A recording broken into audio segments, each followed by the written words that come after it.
So South African President Cyril Ramaphosa made his way across the globe. He was greeted as a guest by President Donald Trump yesterday at the White House, POTUS 47, rolling out the red carpet for South Africa's top man to do a sit-down, a little mano-a-mano in front of the press and the entire globe.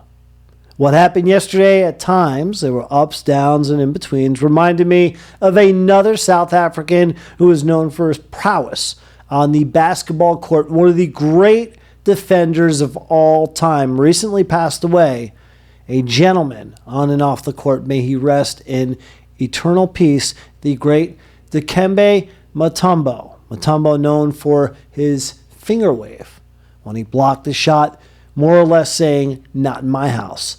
And yesterday, as President Ramaphosa found out with President Trump, you can't pull the wool over the eyes of the commander-in-chief, not in his house, not in America's house. As the meeting started off, just like basically any presidential meeting between two world leaders, lots of congenial greetings, pleasantries, then all of a sudden things took a little bit of a turn when the subject of genocide against white farmers in South Africa took center stage.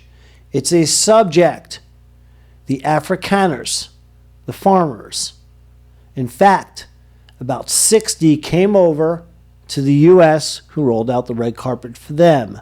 As they were able to claim political asylum, they'll start over and they'll get a patch of dirt and some land here in the United States and get their opportunity to farm away. The deal in South Africa, there's been an uprising and there's been a genocide with radical groups that go out and kill South African farmers, the white ones, and take their land. And this is something that the president, as you see the headlines there,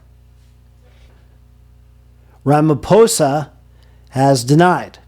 And yesterday, when he came to the White House, it was eventually brought up, and he tried to downplay the issue. The first mistake he made, as I watched the entire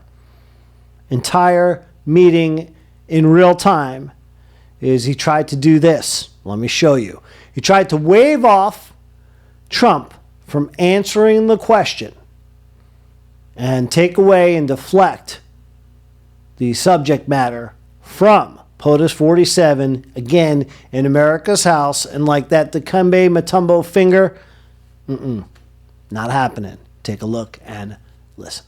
What does it take for you to be convinced that there's no white genocide in South Africa? Well, I can answer that for the president. It's for him. No, seriously. I'd rather have him answer. Yeah, I'd rather answer that. It will be. Our president will respond to you. Yeah, Thank you, Mr. President. It will take President Trump listening to the voices of South Africans, some of whom are his good friends, like those who are here. When we have talks between us on the quiet table, it will take President Trump to listen to them. I'm not going to be repeating what I've been saying.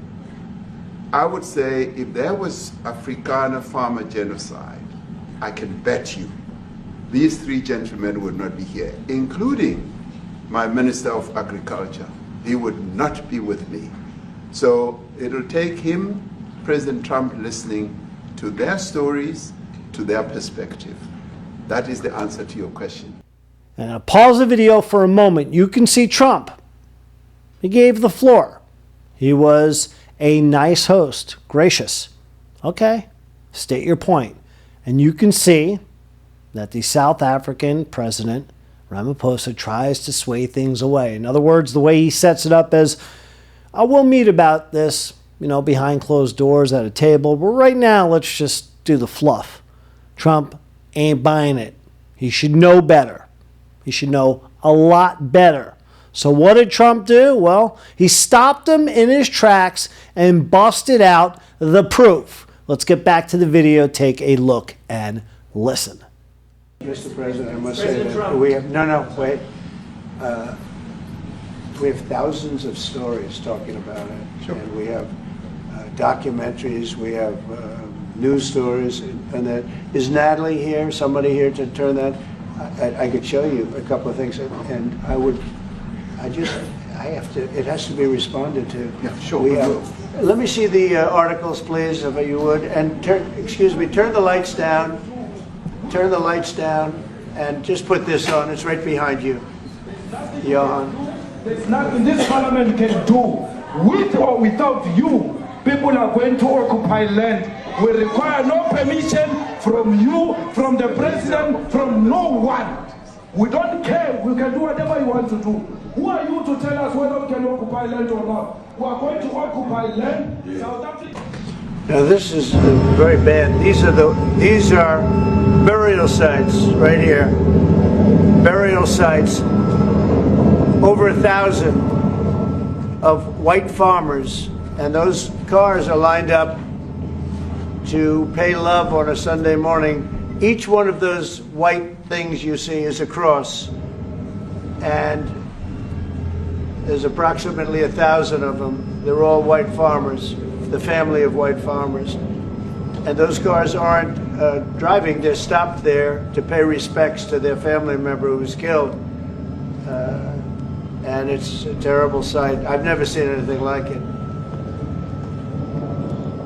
Both sides of the road you have crosses.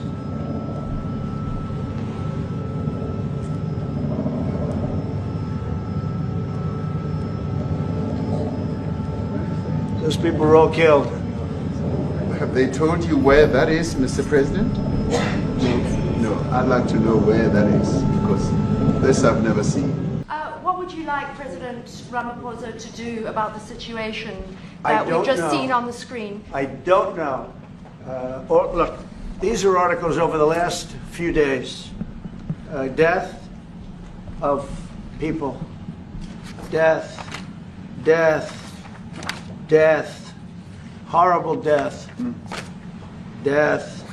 I don't know. But you know that To there pick are anyone. people who are White South Africans are fleeing because of the violence and racist laws.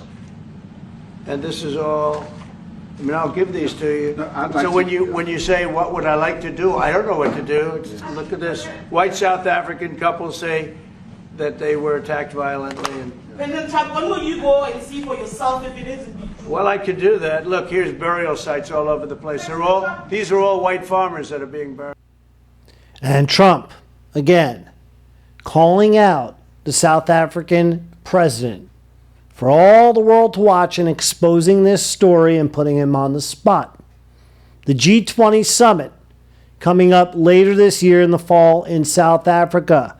Trump also warned the South African president that if he doesn't take care of this situation, despite him again trying to be diplomatic, and I give him credit, the situation never spiraled out of control like it did when Zelensky visited the White House and then got booted out of the White House. Yesterday, things ended diplomatically, but Trump had some words of wisdom to the South African president. In other words, clean this up, because the world would be watching soon enough as the G20 summit approaches, and the eyes of the world will be on South Africa following this summer, and this story could brew and somehow go sideways and out of control if, again, it's not cleaned up sooner or later. Take a final look and listen to Donald J. Trump, the Commander-in-Chief of the U.S. of A.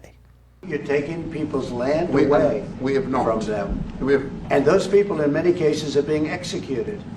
They're being executed. And they happen to be white, and most of them happen to be farmers. And that's a tough situation. I don't know how you explain that. How do you explain that? They're taking people's land away, and in many cases, those people are being executed. And in many cases, it's not the government that's doing it. It's people that kill them and then take their land, and nothing happens to them. But we have thousands of people that want to come into our country. They're also going to Australia in a smaller number. But we have thousands of people that want to come into our country, and they're white farmers, and they feel that they're going to die. in South Africa, and it's a bad thing. Yeah. And again, POTUS 45, POTUS 47.